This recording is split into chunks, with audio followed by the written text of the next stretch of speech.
O próximo recurso, o Napkin, ele é um recurso que ele vai ajudar, não só na pesquisa científica, mas principalmente quando a gente tem...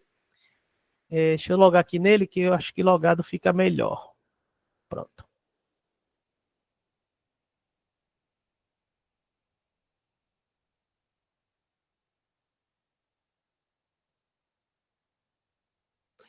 Deixa eu compartilhar com vocês. Esse Napkin, o que é que ele faz? Ele transforma texto em elementos visuais. Por exemplo, eu peguei um texto aqui, uso o celular nas escolas, e eu tenho informações. Por exemplo, esse segundo parágrafo aqui. O primeiro é só o texto. Aqui eu tenho dados. Deixa eu ampliar aqui para vocês. Que ele... Chega um momento ele não amplia tanto. Não. Deixa eu esconder isso aqui. Deixa eu ver se ele consegue ampliar mais. Não, consegue não. Então aqui, nesse texto aqui, eu tenho lá dados 20%, 93%. Fica mais fácil dele criar uma coisa mais atrativa. Como é que ele funciona? Eu vou selecionar a parte do texto que eu quero que ele crie e vou clicar aqui. Ele vai ler o texto e vai ver e vai me sugerir opções de imagens correlacionadas com o texto. Então, a primeira que ele trouxe aqui foi infraestrutura limitada. Não gostei dessa, não. Essa também não. Aqui ele já mostrou uma árvore. Aqui ele já traz outra perspectiva.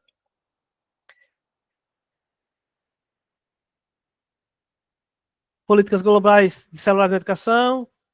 Flexível na Europa. Então, veja que ele começa a me trazer sugestões de um elemento visual. E aí ele vai trazer vários tipos de sugestões. Aí vai, claro, você tem que conhecer o texto, né? Esse aqui. Vamos dizer que esse ficou legal. E aí depois eu tenho como mudar. Mas vamos deixar esse. E eu posso mudar. Opa, fiz besteira. Cliquei errado. Cliquei fora. Era para clicar no lado esquerdo. Ele vai ler novamente. Veja que ele já traz outra proposta. Vamos dizer que vamos ficar com essa. Esse estilo. Pronto. Então ele fez aqui. Aqui eu posso editar cada parte do texto. Botar negrito, mudar a cor. Então eu consigo editar isso e consigo exportar, baixar ele como imagem. Então, esse recurso ele ajuda muito quando a gente precisa de algum elemento visual. Essa informação está nesse texto. Se eu pegar esse outro texto aqui e pedir para ele gerar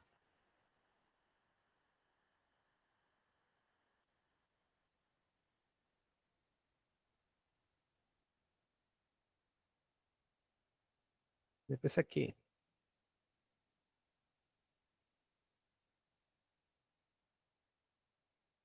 Equilibrando os benefícios educacionais e os desafios dos celulares na escola. Então, ele faz uma matriz, onde ele vai trabalhar baixo desafio, alto desafio, alto benefício educacional, baixo... Então, veja, questão de segundo, ele pega a informação que está aqui e transforma em um elemento visual. Então, isso poupa tempo. Então, aqui é só dizer o quê? Recurso criado no Napkin. Mas a partir do meu texto, a partir das minhas informações. Então, eu não estou trabalhando de forma antiética aqui não, na pesquisa. Aqui eu só usei um recurso que você poderia utilizar no próprio PowerPoint, tem esses recursos, que você vai botando as palavras e vai criando um organogramazinho. Veja, a grande diferença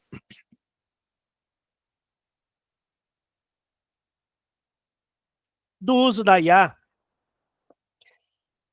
é que ela potencializa muitos dos outros recursos que nós já usávamos antes. Por exemplo, gerenciador de referência. Eu uso muito o Mendeley. Ele ajuda. Mas com esses recursos que eu mostrei para você, eu consigo organizar ou ter acesso à referência, porque, na verdade, o gerenciador, eu tenho que ter a referência para colocar nele, para ele só organizar.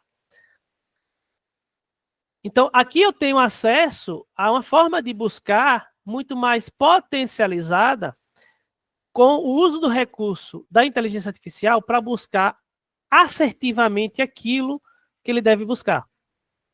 Posso fazer uso dos operadores booleanos, palavras-chave, tranquilamente. Vocês viram que teve horas que eu botei pergunta de pesquisa, teve horas que eu botei 2 termos, e ele faz a busca. Então, o uso da IA nesse processo da pesquisa científica é nos ajudar, por exemplo, Chagas, eu nunca iria fazer um gráfico como esse. Então, você tem um recurso que lhe ajuda a fazer esse gráfico. Não sei se vocês já estão usando o Office. Eu vou falar especificamente do PowerPoint 365. Ele tem um recurso lá que ele já usa por detrás IA, que é, eu tenho um slide e eu uso lá o recurso que ele chama de designer. Ele vai me sugerir vários designers para aquele PowerPoint feio que eu tenho lá. Então, isso é o quê? Otimizar tempo. Em vez de eu perder lá 15 minutos tentando arrumar os elementos do meu slide, eu tenho um recurso de IA que vai fazer essa arrumação, vai me dar várias opções e questões de segundo eu tenho isso pronto. Então, quando a gente pensa em elementos que a gente precisa, e como eu disse, aqui você edita tudo. Inclusive o texto. Então, não é assim, ele fez, eu tenho que aceitar, goela abaixo, não. Não. Eu posso pedir para ele refazer, posso editar, posso mudar a cor. Então, assim, é um recurso que, na versão gratuita, você já usa muito dele, o Napkin. Ele está numa versão beta ainda. Ele é recente, eu descobri ele acho que tem uns 2 meses, ou menos que isso. Mas é muito legal. É um recurso que ajuda muito nessa perspectiva. Também ele faz isso. Eu não vou dizer só isso não, porque para mim já é muita coisa. Então, entre os recursos que eu estava pensando em mostrar para vocês, falta só o Notebook LM. O Notebook LM, ele é um recurso de IA generativa e ele foi pensado e desenvolvido, ele é da Google, é gratuito, ele foi pensado e desenvolvido para o estudo, mas não impede que a gente use para pesquisa. É como se fosse, a ideia dele é a gente ter notebooks, onde a gente, uma área onde a gente coloca as nossas fontes, que ele chama de origens. Então, como é que ele funciona? Como tudo do Google, é bem simples. É gratuito, como eu disse, basta você entrar com qualquer conta Google. Aqui, criar novo. Ele vai criar um novo notebook. Quando ele vai criar um novo, ele pede para eu subir arquivos. Qual é a vantagem do notebook LM? Ele é uma IA generativa que ele vai conversar apenas, ou seja, ele vai extrair apenas informações das fontes que você coloca aqui. Chagas, então quer dizer, se eu vou usar os outros, faço uma busca de vários textos, vários artigos científicos, de referenciais teóricos. Trago para cá, eu converso com esses textos, isso mesmo. Você vai conversar com esses textos. Chagas, se eu tiver 10 entrevistas, tá transcrita, eu botar as transcrições aqui, eu converso com a minha entrevista, converso com a sua entrevista. Com as 10, ou com uma, ou com duas, ou com 5. Você que vai definir. Então aqui, veja, pensem, ele foi feito para estudo. Mas qualquer blocos de documentos que eu coloque aqui, eu consigo conversar apenas com eles. Eu não vou conversar com toda a base de treinamento das IAs, não. Nem tudo que está na web. É só com ele. Toda a informação que ele vai me gerar é a partir das minhas fontes. Pode ser áudio, só não pode ser vídeo ainda. Preferência, PDF, TXT, URL, o link de um site, o link de YouTube. Quer dizer que se eu botar o link de um vídeo e começar a perguntar coisa do vídeo, ele vai me responder? Vai lhe responder. Em vez de você assistir 2 horas de vídeo, você bota o link e pergunta, tem isso? Fala sobre isso. Então é uma forma de a gente sumarizar e conversar com a fonte. Eu separei aqui umas 10 fontes que eu baixei para testar. Vou subir essas fontes. Veja que automaticamente ele já está colocando as fontes do lado esquerdo. São 10 artigos científicos sobre o uso do telefone celular na escola. Que eu busquei naqueles recursos que eu já mostrei para vocês, aqueles diversos. Quando eu estava preparando um material para cá, veja que ele já colocou 10 fontes. Você consegue colocar 50 fontes aqui, de uma única vez. Agora eu não lembro de cabeça cada fonte com não sei quantas páginas. Então, assim, cabe muita coisa. Ele mostra aqui embaixo que eu tenho 10 origens. Deixa eu tentar ampliar aqui um pouquinho. Que eu tenho 10 origens. Eu posso dizer, não, eu não quero todas, eu só quero essa primeira e essa aqui. Duas origens. Ele só vai conversar com essas duas. Não, eu quero todas. Aí eu posso o quê? Eu tenho aqui o guia notebook, que clicando nele, ele já tem um guia de estudo, uma linha do tempo. Por exemplo, se eu tenho documentos que possa ser possível traçar uma linha do tempo, se você clicar aqui, ele vai fazer uma linha do tempo. Vamos supor que seja um artigo científico que fale da história da evolução da IA. Ele vai criar a linha do tempo a partir do que tem no texto. Extrair as informações de forma fidedigna. Ah, eu quero um documento de resumo. Vamos botar isso aqui. E aí vê que ele vai trabalhar como notas, porque é a ideia de estudo mesmo que eles desenvolveram no Notebook LM. Para que você grave essas notas e depois revisite essas notas. Claro que ele tem aqui 10 artigos científicos, ele está lendo os 10 artigos científicos, e ele fala aqui, brief do doc, uso de celulares, e ele começa a trazer as informações. Atitudes de relacionamento com o celular, comunicação, aprendizagem. Então, ele criou aqui uma nota. Mas eu posso conversar com ele. Deixa eu ver aqui o que, é que eu posso perguntar a ele.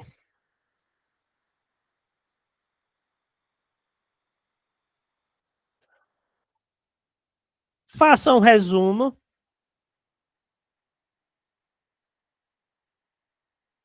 dos principais usos do celular nas escolas. Ele vai buscar nos 10 textos os principais usos que foram citados no textos e vai marcar cada parte de que trecho do texto ele se baseou para explicar aquilo. Deixa eu ver se consigo ampliar mais. Pronto, consegue, mas é porque daqui a pouco ele começa a perder. Então veja lá, primeiro, professores utilizam celulares para se comunicar com as famílias dos alunos. Texto 1, texto 2, texto 3, texto 4. Eu vou clicar aqui no 3. Ele vai abrir a fonte 3 e vai me mostrar de onde ele tirou isso.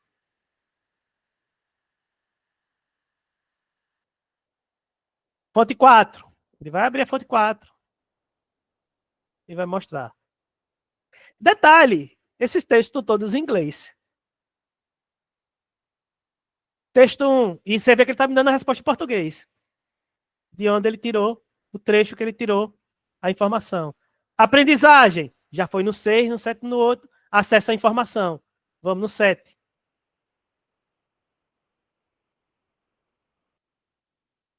Então, veja que ao final de cada um, ele diz de que parte do texto foi onde ele buscou essa informação. Então, aqui você vai conversar com suas fontes. Eu achei esse recurso fantástico. Por quê? Porque evita, claro, veja, ele dá até o aviso aqui embaixo. Notebook pode cometer erros. Ele está numa fase ainda de teste, fase beta, mas o erro é facilmente identificável. Por quê? Porque ele mostra a fonte para a gente. De onde ele tirou, de que parte ele tirou, para escrever isso aqui para a gente. Eu posso salvar isso aqui nas observações. Então, quando eu salvo nas observações, é aquela ideia que ele tem justamente. Então, uso celular nas escolas. Então, usei as 10 citações que ele falou. Podia ter utilizado uma ou outra. Qualquer momento eu posso voltar lá e ter isso novamente. Ele dá uma bugada aqui quando amplia. Outra coisa que é muito interessante, que mas infelizmente só está na versão em inglês, é o quê? É ele pegar ou todas as fontes, ou uma fonte, e você gerar um podcast com duas pessoas conversando sobre aquele texto. Eu vou pegar só um, para não ficar tão embolado. Vou pegar o primeiro aqui. E vou botar gerar, demora um pouco. Provavelmente teremos em outras línguas, não sei se para uma versão paga do Notebook LM. Então, mas é perfeito ele pegar o texto e transformar esse texto em uma conversa entre dois hosts de um podcast, ou seja, duas pessoas conversando como se estivesse debatendo, dialogando sobre aquele texto. E aqui ele pode ficar gerando e ele pode ficar fazendo outras coisas. Sumário. Já botei sumário. Vamos botar para marcar todos. Então, assim, o que é que eu posso perguntar? Cite as metodologias.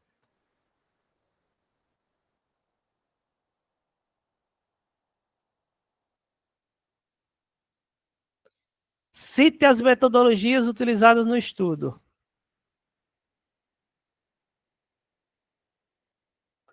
Ele vai lá, vai buscar nos estudos de todos os 10 e vai citar as metodologias utilizadas. Então, aqui, literalmente, a gente está conversando. E você vê que ele dá algumas sugestões aqui. Descreva a evolução dos métodos de engajamento, sala de aula.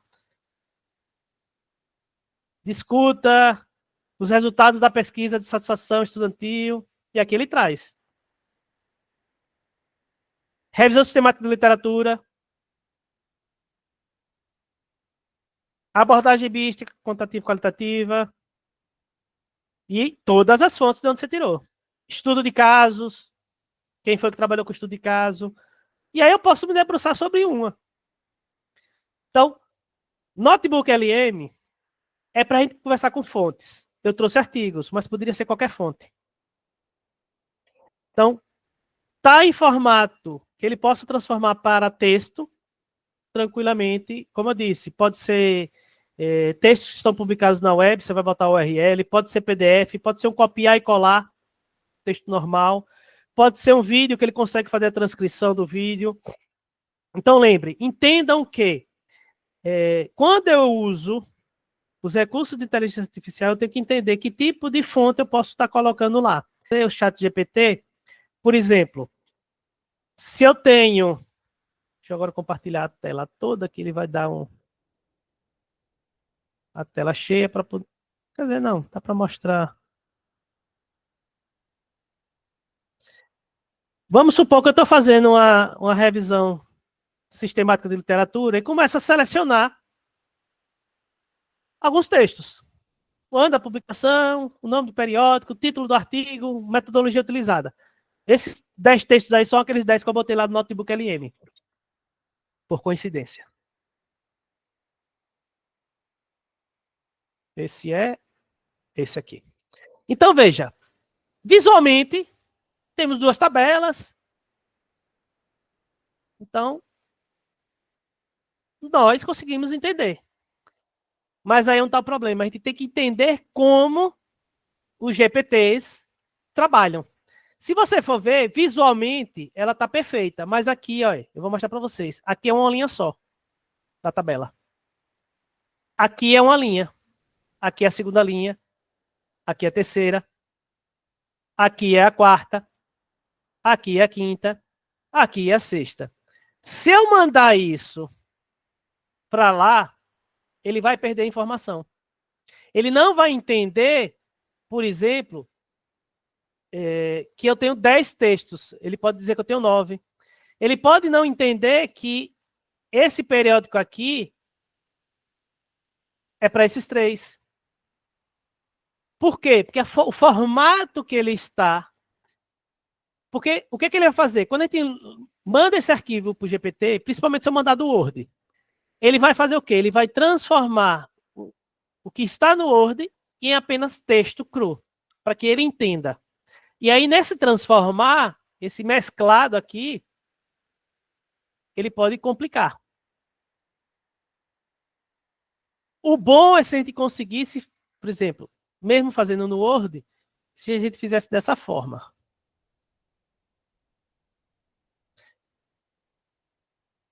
Essa não é ideal ainda, mas eu testei, ele funciona.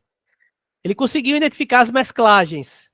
Mas veja que eu já estou com uma informação que já está mais linear. O ideal é que cada informação esteja em uma linha, por exemplo, que isso aqui não esteja mesclado.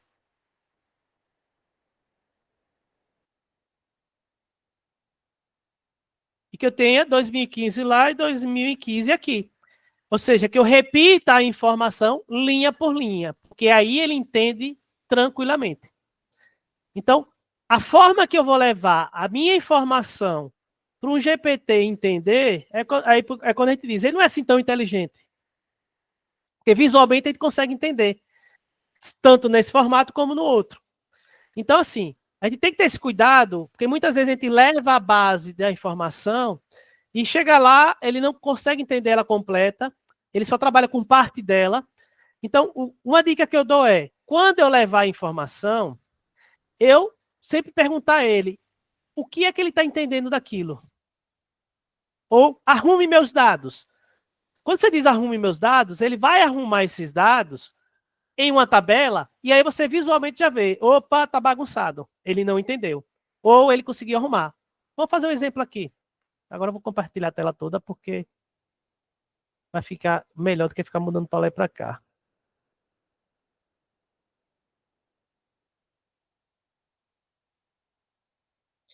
Então eu estou aqui no chat GPT.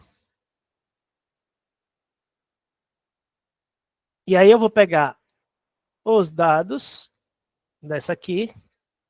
Vou copiar tudo. Veja que eu tenho aqui, mesclado cá.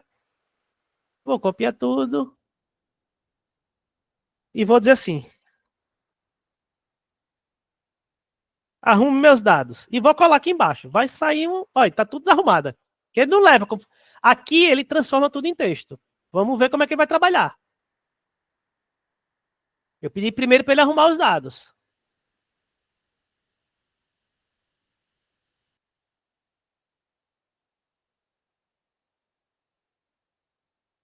Ah, detalhe, viu? Ele tá fazendo isso aqui, trazendo para o lado esquerdo, para o direito, porque essa aqui é a versão paga.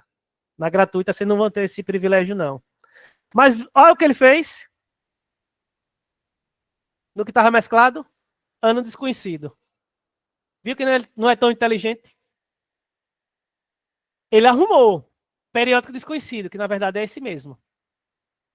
Então, onde estava mesclado, ele passou a informação que ele não tem o conhecimento. 2015 aqui, que eu tirei a mesclagem e botei o ano, ele trouxe tranquilo. Então, veja que mesmo no texto desarrumado, quando a gente copiou e colou aqui, ele conseguiu entender a parte de mesclagem que ele não entendeu. Então, assim, a gente tem que ter essa preocupação, que é o tipo de dado e informação que eu vou estar fornecendo para ele. Porque senão ele não vai saber trabalhar. Chagas, qual seria o ideal? O ideal seria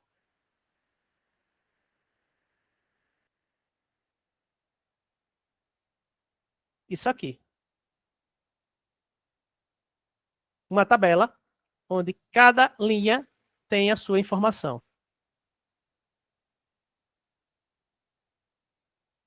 Eu percebi que mesmo a tabela do Word ele consegue identificar. Mas veja, se eu vou trabalhar com uma base muito grande, aqui eu estou falando 10 artigos. Vamos supor que eu tivesse aqui 200 artigos. Ou 200 linhas de informação. Ele poderia se embaralhar. O ideal, faz isso numa planilha de Excel e salva como formato CSV delimitado por vírgula. O que é o formato CSV delimitado por vírgula? Ele vai transformar esse arquivo em Excel, porque veja, quando eu tenho um arquivo no formato Excel, além dessa informação textual, ele leva informações do tipo de arquivo, Quais são as possibilidades que eu posso fazer de formatação nesse texto? Então, ele traz elementos que, na verdade, não interessa, no caso, para a IA. Só que, para ele extrair a informação do texto, ele pode pegar alguma dessas informações e embaralhar. Então, isso pode acontecer. Quando eu transformo no formato CSV, eu vou mostrar para vocês o que é que acontece. Esse mesmo arquivo, eu tenho ele em CSV já, arquivo CSV. Eu vou botar ele no bloco de notas para a gente ver. O que é que ele faz? Ano da publicação, vírgula. Nome do periódico, vírgula. Quando ele botar vírgula, ele está dizendo aqui é a primeira coluna, aqui é a segunda coluna. Na primeira coluna da primeira linha eu tenho o ano 2015, da segunda linha 2015, da terceira 2016. Ou seja, eu tenho essa tabela aqui apenas em formato de texto. Isso ajuda muito ele a entender a informação, principalmente informações grandes, densas. 10 artigos, mesmo copiando do Word, levando para lá, ele vai entender, se você trabalhar dessa forma de linha. Muita informação, por exemplo, se tivesse muito mais colunas, ele começa a travar, a não ter como trabalhar correto. Então, aqui eu posso copiar e colar, eu posso simplesmente ir lá no ChatGPT, deixa eu abrir um novo, anexar o meu arquivo do computador, o CSV, ele vai anexar e aqui eu já posso. Que tipos de dados você identifica no arquivo? Ele ultimamente está com essa presepada de fazer duas opções. Deixa eu minimizar aqui, senão eu não consigo enxergar. De dar duas opções para eu escolher qual é a melhor. Veja, ele já dá uma visualização do arquivo. Correto. Os 10, toda a informação. Por quê? Porque ele está trabalhando da forma que ele consegue entender. E aqui ele me dá... Na verdade, o que é que ele faz geralmente? Ele pega o CSV, ele usa a programação em Python. Não precisa entender a programação. Isso ele faz para poder separar os elementos e poder entender melhor.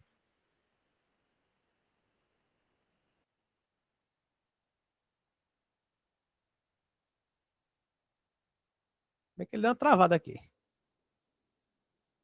Acontece mesmo na paga.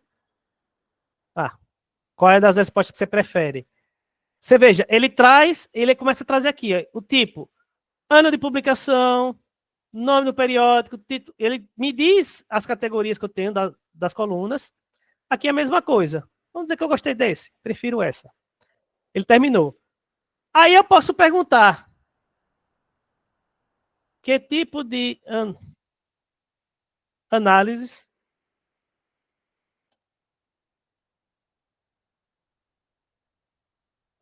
com esses dados. Que tipo de análise eu posso fazer com esses dados? Ele vai voltar para os dados, ler os dados e vai me dizer. Claro que aqui, como eu só tenho artigos, mas o bom é isso, quando a gente vai demonstrar, ele dá a travada.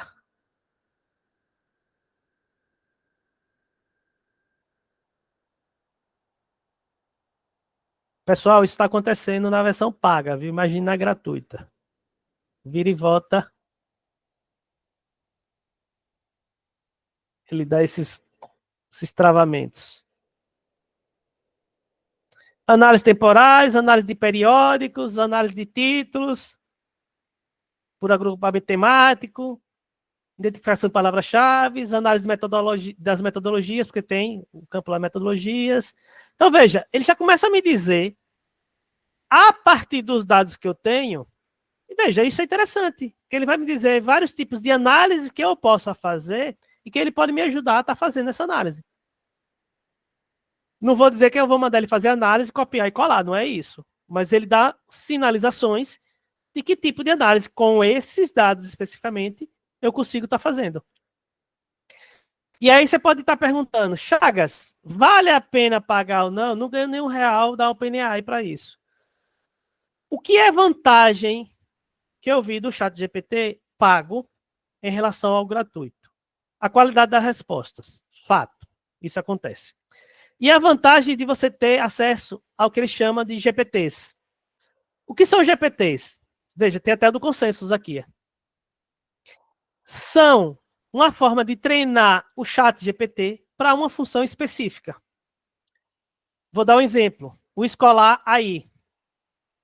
Esse Escolar AI, ele busca em uma base de dados de 200 milhões de artigos e livros científicos.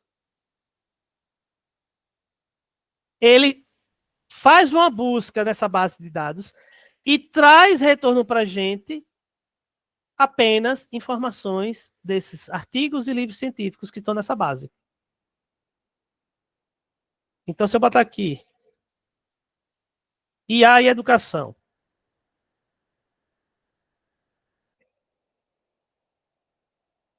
ele vai me trazer opções de tópicos.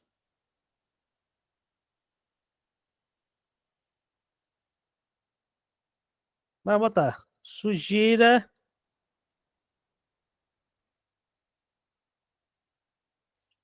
desafio e consideração. Ou seja, aquilo que a gente viu em outros recursos, mas lembre, essa aqui é a versão paga.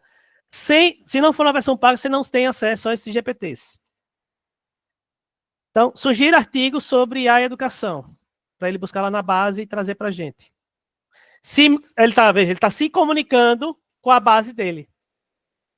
Então, ele está indo para a base externa para trazer a informação para cá. E aí ele traz. Inteligência Artificial e Educação. Leia o artigo.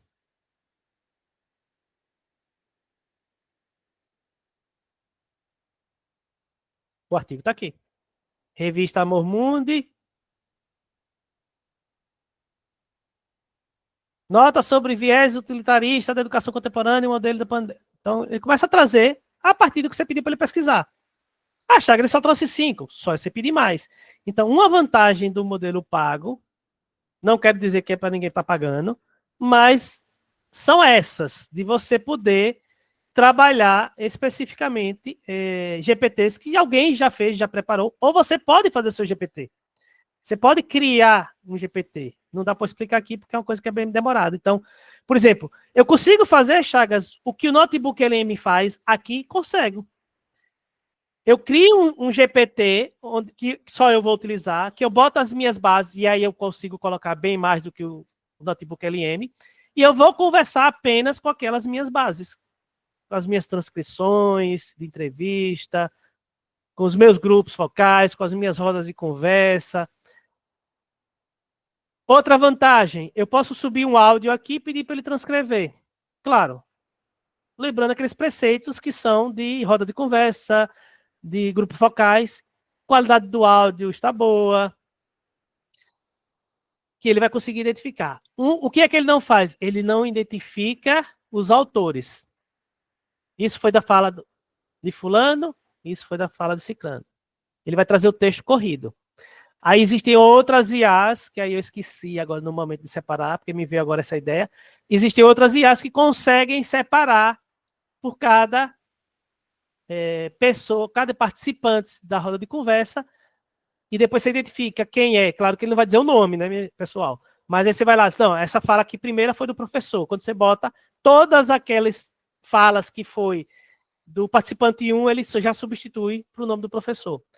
Do participante 2, ele já substitui. Então, o uso da IA no processo da pesquisa científica, de forma ética, é a gente ter esses insights, ajudar nesses processos.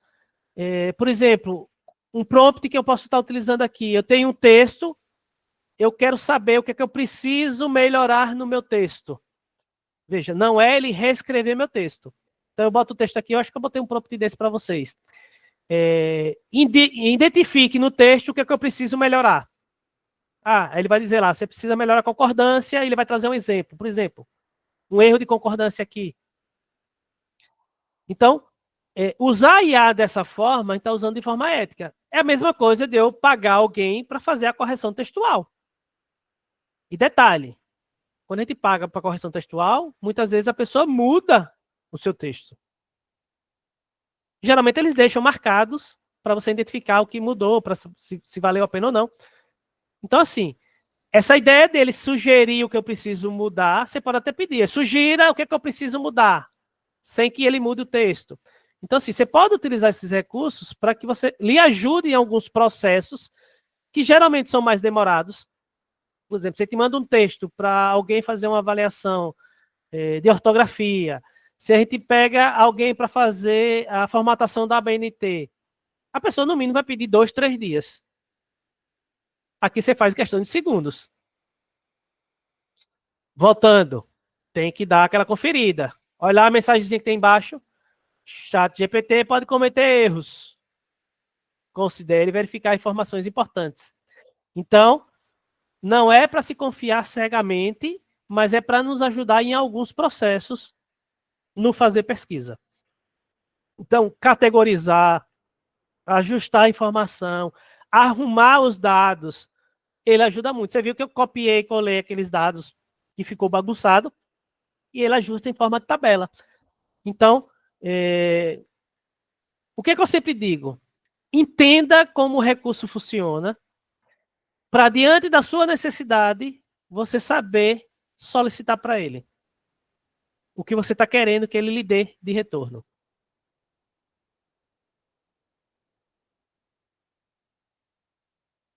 Bom, pessoal, espero que tenha contribuído para que vocês tenham uma percepção do que é utilizar a inteligência artificial no processo da pesquisa, o que nós podemos fazer de forma ética, cuidado com a tentação ela é muito grande, ela como eu mostrei, você deixar o cursor ali parado, ele já dá a sugestão do texto. E aí, para clicar no tab, mas não caia nessa tentação, não. Usem para que ele lhe dê sugestões de tópicos, do que, de repente, no seu texto ainda falta ser pesquisado. Essas que eu trouxe para vocês são as mais consolidadas no campo da pesquisa. Ou seja, as mais faladas, as mais citadas, as que têm mais tutoriais. Aqui eu vejo pesquisadores americanos utilizando, falando sobre. Então, por isso que assim, tentei fazer um filtro daquilo que, de fato, a gente vai conseguir utilizar por um bom tempo, sendo desenvolvidas e crescendo nas possibilidades de uso.